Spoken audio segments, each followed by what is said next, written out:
ওয়াত-তিনি ওয়াজ-যাইতুন ওয়া তুরি সিনিন। এই সূরাটি আল্লাহ তাআলা তিন ফলের নামে দিলেন। বারা ইবনে আযিব রাদিয়াল্লাহু তাআলা আনহু থেকে বর্ণিত, তিনি বলেন, আমি বিশ্বনবী সাল্লাল্লাহু আলাইহি ওয়াসাল্লামকে এশার নামাজের ইমামতিতে সূরাতুত তিন ওয়াজ-যাইতুন তেলাওয়াত করতে শুনেছি। তার মানে বোঝা গেল এশার নামাজে ওয়াত-তিনি ওয়াজ-যাইতুন দিয়ে এশার নামাজ পড়া সুন্নাত। এজন্য সূরাতুত তিন কোন নামাজে পড়বেন? মনে থাকবে? মনে থাকতে হবে। এই তাফসীর মাহফিলগুলো অনেক কষ্ট করে অ্যারেঞ্জ করা হয়। এখানে অনেকে ফান্ডিং করে, ফান্ড রেইজ করতে হয়, এখানে ডোনেট করতে হয়, এখানে অনেক মানুষ শ্রম দিয়ে কষ্ট করে এই মাহফিলগুলোকে সাজায়। Consider this program as a class. এই মাহফিলগুলোকে ক্লাস হিসেবে নেবেন। একজন লোক আমার ফেসবুক পেজে একটা এসএমএস করেছে। তিনি বলেছে, হুজুর আপনি মাহফিলে বলে থাকেন যে মাহফিলগুলো নাকি ক্লাস, তো আমি ইউটিউবে আপনার আলোচনা শুনি, আমি আপনার ওই ক্লাসের ছাত্র। I have a question, very humble question to you. আমার একটা প্রশ্ন আছে হুজুর আপনার কাছে।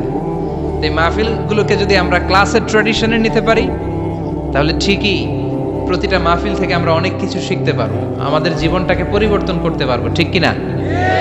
সবাই একমত তো? দ্বিমত আছেন কেউ? কেউ দ্বিমত নাই।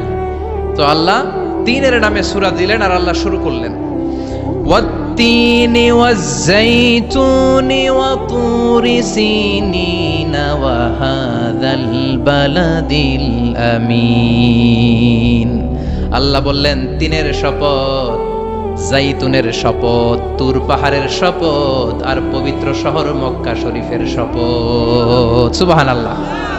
প্রথমে আল্লাহ বললেন তিনের শপথ, তারপরে আল্লাহ বললেন জাইতুনের শপথ, তারপরে আল্লাহ বললেন তুর পাহাড়ের শপথ, সবশেষে আল্লাহ বললেন হাযাল বালাদাল আমিন, এই নিরাপদ শহর মানে মক্কাতুল মুকাররমার শপথ। চিল্লায় বলেন সুবহানাল্লাহ। তাহলে আল্লাহ কসম কেটেছে কয়টা? সবাই বলেন। রব্বুল আলামিন চারটা কসম কেটেছেন। প্রথমে কসম কাটলেন তিনের কসম, তারপরে কসম কাটলেন জাইতুনের কসম, কারণ তিন আর জাইতুন ফল আরব দেশে বড্ড বেশি পাওয়া যায়। আরব দেশের লোকেরা তিন জাইতুন বেশি বেশি খায়। তিন এবং জাইতুনের একটা বরকতের কথা গোটা আরব বিশ্বের মধ্যে ছড়ানো আছে। এজন্য আরবদের কাছে যেহেতু কোরআন নাজিল হয়েছে, তাদেরকে বোঝানোর জন্য আল্লাহ তিন এবং জাইতুনের শপথ করেছেন। সুবহানাল্লাহ। ও তিন, তিনের শপথ। তিন মানে হচ্ছে ডুমুর, ফিগ। এই ডুমুর ফলের অনেক উপকারিতা আছে। ডায়াবেটিক্স এখন বাংলাদেশের জাতীয় রোগ। বাংলাদেশের জাতীয় রোগের নাম কি? ওই যে ডায়াবেটিক্স। ঘরে ঘরে ডায়াবেটিক্স। ডায়াবেটিক্স পেশেন্টের অভাব নাই। এই তিন ফল যারা খাবে, এই তিন ফল সিদ্ধ করে যারা এর সিদ্ধ করা পানি খাবে, এদের ডায়াবেটিক্সের রোগ হবে না। সুবহানাল্লাহ পড়েন। এই তিন ফল যারা খাবে, ডুমুর যারা খাবে, অনেক নারীদের ইররেগুলার পিরিয়ড হয়, মাসিকের টাইমিংটা ঠিকমতো হয় না।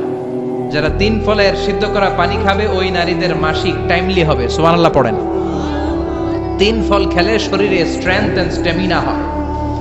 আবার সাইয়েদনা আদমকে আল্লাহ বললেন, ওয়ালা তাকরাবা হাযিহিশ শাজারাতা ফাতাকুনা মিনাজ জালিমিন। সাইয়েদনা আদমকে আল্লাহ বললেন, আদম এই জান্নাতের মধ্যে ঘুরো, যা মনে চায় খাও, যেটা মনে চায় তুমি পান করো, খবরদার নিষিদ্ধ এই গাছের কাছে যাওয়া যাবে? জোরে বলেন, যাওয়া যাবে? সাইয়েদনা আদম আলাইহিস সালাম হাওয়াকে নিয়ে ঘুরে, জান্নাতের নাজ নিয়ামত ভোগ করে, জান্নাতের খাবার খায়, জান্নাতের বন বাজারে ঘুরে বেড়ায়, কিন্তু শয়তানের ওয়াসওয়াসাতে ভুল করে না বুঝে ওই নিষিদ্ধ গাছের ফল খেয়ে ফেলেছে। শয়তান বলে, আদম, হাওয়া, আল্লাহ চায় না যে তোমরা জান্নাতে থাকো, আল্লাহ চায় তোমাদেরকে জান্নাত থেকে বের করে দিতে, কিন্তু যতক্ষণ না তোমরা ওই নিষিদ্ধ গাছের ফল না খাবে, জান্নাত থেকে বের করার সুযোগ আল্লাহর আর নাই। আল্লাহ কেবলমাত্র তখনই তোমাদেরকে জান্নাত থেকে বের করে দিতে পারবে যখন তোমরা এই নিষিদ্ধ গাছের ফল খাবে। সাইয়েদনা আদম আর হাওয়া আলাইহিস সালাম ভাবলেন, তাই তো, কত বড় নসিহতকারী আমাদের, কত ভালো মানুষ, এই লোকটার চেয়ে ভালো মানুষ আর হয় না। সে চায় যে আমরা যেন চিরকাল জান্নাতে থাকি। আল্লাহ তো আমাদেরকে জান্নাতে রাখতে চায় না। শয়তানের ওয়াসওয়াসায় তারা নিষিদ্ধ ফল খেয়ে ফেললো। খাওয়ার সাথে সাথে সাইয়েদনা আদম আলাইহিস সালামের দেহের মধ্যে জামা ছিল জান্নাতের জামা, জান্নাতের পোশাক খসে পড়তে আরম্ভ করলো। সাইয়েদাতুনা হাওয়া আলাইহাস সালামের গায়ের মধ্যে জান্নাতের চমৎকার পোশাক শোভা পাচ্ছিল, ওই পোশাকও নিচে পড়ে গেল।